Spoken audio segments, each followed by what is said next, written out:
mentioned earlier, all these kind of physiological changes that we can see inside the body when we're switching to a low carbohydrate way of eating after maybe coming off of the opposite or having certain health problems. What are some of these physiological changes besides just standard insulin stabilizing and lowering you've seen with clients or people you've worked with, or even like within yourself? I know you've mentioned before, I think your own blood sugar stuff in the past. Oh my gosh. Yeah. I will never forget. And this was during that year, that 2019 year. And then once again, like I've never been overweight. I've always been pretty lean as a distance runner. I was driving to a function and I had just had, my kind of standard breakfast, oatmeal, banana, coffee, and I started sweating, pouring, and I had to pull over and I like started to feel dizzy. I'm like, oh, what is wrong? And now I understand, like, my body was over responding. I was producing way more insulin, so many years of just high carb, high carb, high carb. My body was like massively pouring out insulin. So my blood sugar was tanking.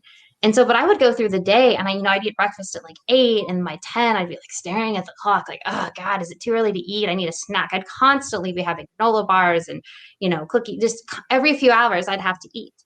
And it almost became kind of like a joke. And you'd hear about it. People are like, oh, if I don't eat every few hours, I have emotional meltdown. Like I thought like, that's just kind of how it was. And so, when I changed, when I started eating more meat and fat, and I can't even describe how radically different. I mean, first of all, just the food. I mean, you go from, I was still in the hospital setting at this time as a dietitian, and I would go in the morning and the dietitians are, eating their bagels and cereal and donuts. And I have this like pound of ground beef butter. So it's like, oh, Michelle's kind of different. I would just feel stable throughout the day. I wasn't hungry. And my muscle pain, like I said, disappeared. And all of a sudden I wasn't thinking about food.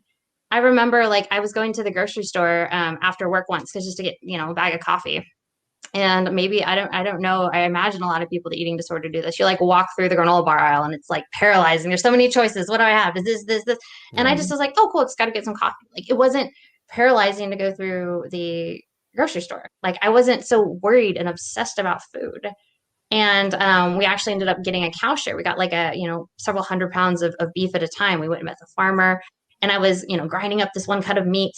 And I remember just like thinking to myself, like, oh, I need to add some fat to this. This is a little lean.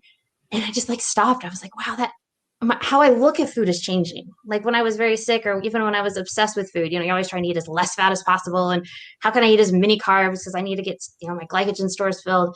So how I looked at food changed. And just my health in general changed. I could think clearer. I mean, I was able to hammer out a book in, 14 months. It almost sounds hokey though. If you're like listening to this, you're like, oh yeah, she follows a low carb diet and she's, years of anxiety have changed. But what happens, on that neurochemical, your neurotransmitters, like probably the two biggest things for me that kind of help solidify my understanding were one, the neurotransmitters, glutamate and GABA. Like if you eat a lot of processed foods, what define processed foods is even like quote unquote healthy, like whole grain bagels and pasta, what that can do is it can actually shift the neurotransmitter glutamate to up to 100 times higher in your brain. And when that happens, what happens is your body stops producing brain-derived neurotrophic factor. Well, brain-derived neurotrophic factor is essential in two things. One, coping with stress, and two, being able to change and rewire your brain.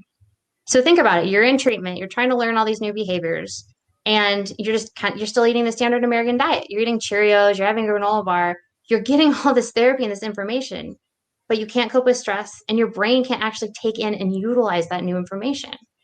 And so that's why I think when we say, well, we have to have all foods fit, we're not looking at the brain. We're not looking at how the human brain functions on that neurotransmitter level. Yeah. And the second thing was just the brain needs zinc. It needs B12. It needs folate. It needs amino acids. And it does need glucose, but you don't even necessarily need to get glucose from carbohydrates. There's a process called gluconeogenesis. You can get it from protein. So yeah, when I started finally having all those things, my brain functioned much better. So yeah, I mean, it all makes sense. And it's really hard once I said to like argue with science. But I would encourage anybody who's like curious. Maybe you've been following the guidelines, or maybe you're just, you've been seeing a dietitian or a doctor and everybody keeps telling you the same thing. Like, oh, you have to have all foods fit, or recovery means all foods fit. If you're still struggling, I would encourage you to get with a coach, get with somebody, and if you're in a good place to try this, I think it's a viable option for many people.